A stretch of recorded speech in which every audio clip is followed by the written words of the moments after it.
some would say, we can make something out of nothing. My house was built in 1920. I live in Oshawa. So all the houses around that area at that time were built for the GM General Motors plant that was being built there.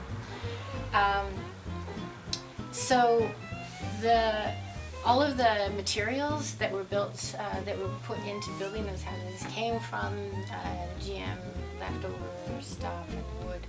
So this wood that I had my garage re-roofed, and this wood is from leftover from my roof rebuilding. So this wood is 120 years old, approximately, and I just didn't want to throw it out because it's 120 years old, and there must be something that we can do about it. So one of the really interesting things about the wood is that you can see on here, it says from De Havilland, Toronto, Ontario. So that's really interesting, and a lot of it has things written on it, and I think that's really historically interesting and important to keep that somehow. So I don't know, it's pretty rough. I'd like to keep it somehow, you know, not cut apart. I don't know how we're going to do that. Maybe reinforcement of wood on the back. So my intention with this wood is to make a hall rack out of these old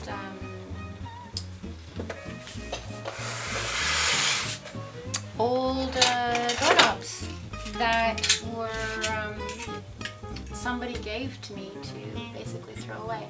So hopefully we can use this wood and these doorknobs and put them together in some way and make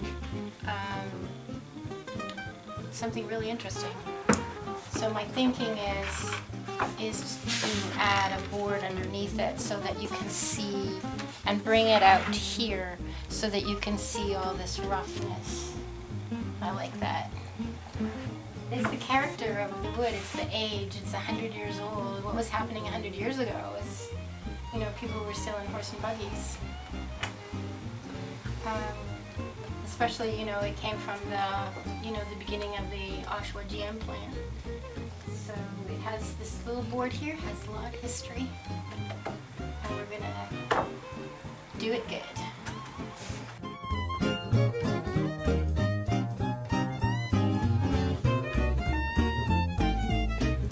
So what we need is a set screw, so that we need to remove these and put in a little screw that is has the threads on the one side and then the pointy end on the other side, so that we can screw those into the wood when it comes time to do that. But we need these removed.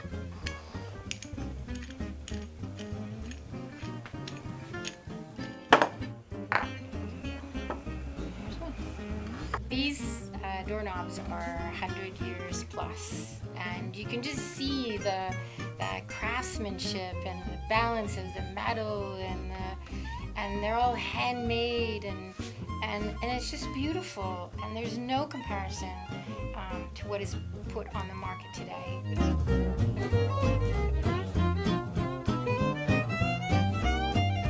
So we're painting the boards black because the boards are uneven and they've got these little nut holes here. So we want to keep it really much the integrity of the way the board was. So we're painting them black so that these little bits here, here and here, and even through the knot holes will show up black. So there'll be a bit of a contrast, and I think it'll look cool.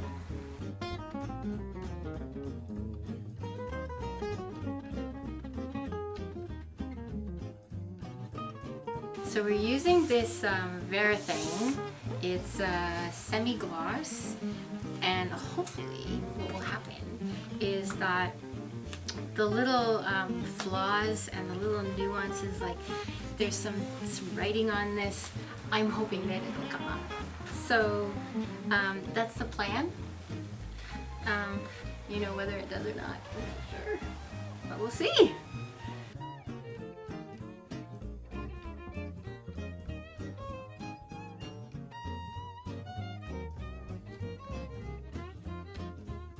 I'm using PL Premium. It's really hard. But this is going to glue the board to our substrate here, the backing board. It just gives it a little bit of strength, because the 100-year-old board is, you know, been weathered and it's very weak. It's been through a lot. Yeah, snow, rain, everything for 100 years. So we just need it to give it a little bit of strength in the back. And this will adhere it to the back so that it will not come off. But we hope it won't. Oh no. I don't think it will.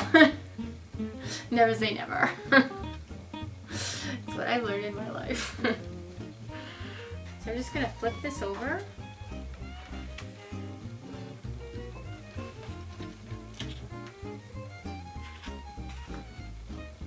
And get it secured in its spot.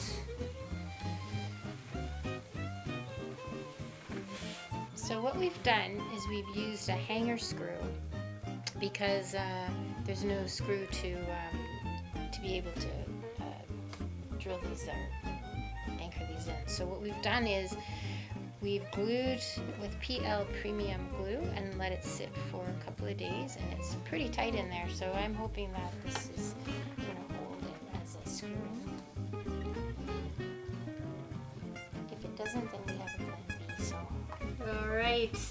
So we're ready to put on our frame.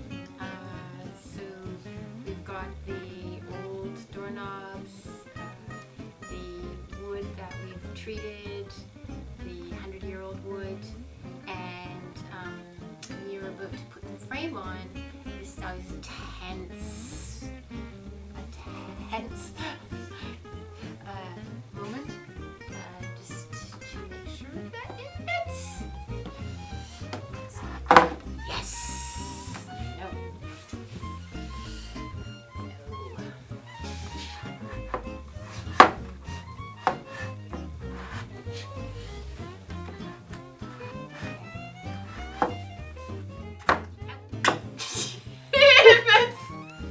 Yay!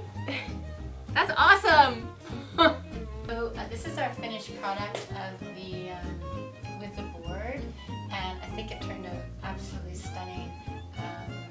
We were able to put 6 of the old doorknobs on, and the wood's come up with a little bit of writing on it. It's really, really beautiful, and the frame sets off, you know, the patinaed brass, and it just looks awesome. The frame is really in keeping with the age of the wood and everything, so it turned out really great. So in this restoration of the and remaking of this coat hanger, we've maintained the integrity of the old wood. We've framed it with this kind of more masculine frame around it that really brings out the vintage doorknobs, and also the wording here just really pops it. So it turned out really fantastic.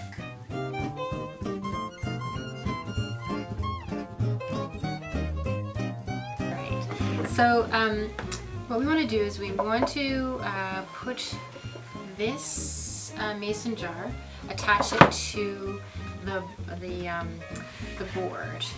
Now, we have prepared the board, we've put a clear coat on it so little flaws and stuff are coming out. So it looks really fantastic. And what we want to do is put the mason jar onto the board. So we've cut out a desired piece of chicken wire, and so we want to size it. So we want the chicken wire to pretty much remain in the center. So we're going to use that as a point, and then just kind of wrap it around what you need. So you want to kind of snug in there, but not like snug enough so that you can't get it out. So we're gonna cut. We need, and hopefully we can get 2 out of this piece. That would be awesome. Chicken wire is pretty easy to cut. You just need some wire cutters. It's not heavy duty wire, so it's easy to cut.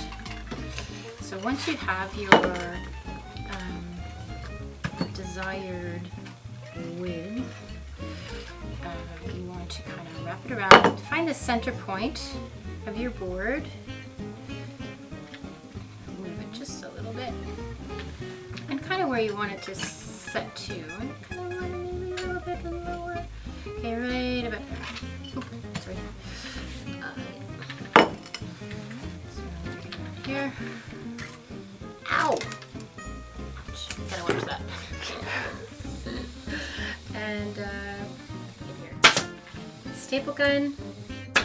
I have a pretty fancy schmancy staple gun because I do production framing. So you don't need that. Just an ordinary staple gun is just fine. So then we just kind of want to wrap that around, making it kind of snuggy, and then just want to cut off the excess. Do it before, it's going to be a lot easier. This is so easy to do. Anybody can do this. So, and this would make a really nice little Christmas present.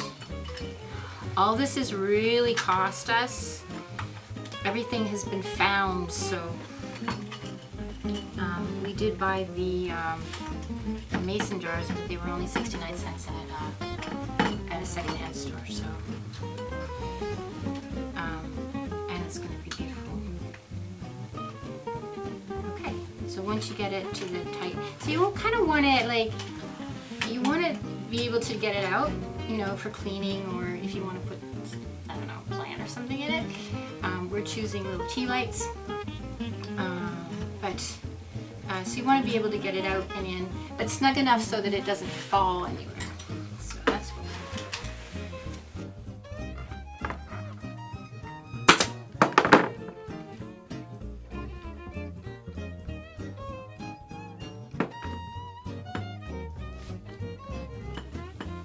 there you go. Sweet! We decided to do a stencil just to kind of give it a little bit of life. It's just kind of missing something, so just kind of jazz it up a little bit. We decided to go to the trees. See what happens. It's a little bit lumpy, so I'm not really sure how it affects the surface isn't really very flat.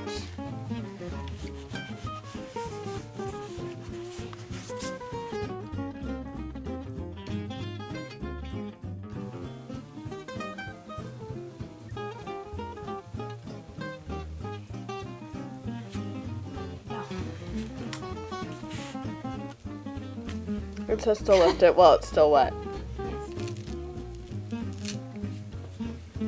There. I think that looks cute. These are the finished product of our little chicken wire and mason jar lights. Perfect for a cottage. Awesome project to do with your children. We do a little bit of stenciling down here. And they turned out really, really nice. Like again, perfect for your cottage or outdoor in your garden. We did this sign also. you can do with your children. Just pick up some stencils and just have some fun with it. I hope you enjoyed our second episode, Something Out of Nothing. You can help us spread the word about our show by watching, sharing, and subscribing, and helping us to spread the word about reducing, recycling to reduce. And you can hopefully watch our next episode where we will be using these awesome spindles. So thanks for watching.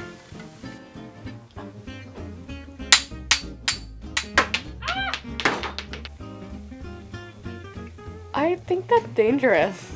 Let's see if it's coming. I think that... I hope you enjoyed our second episode, Something Out of Nothing.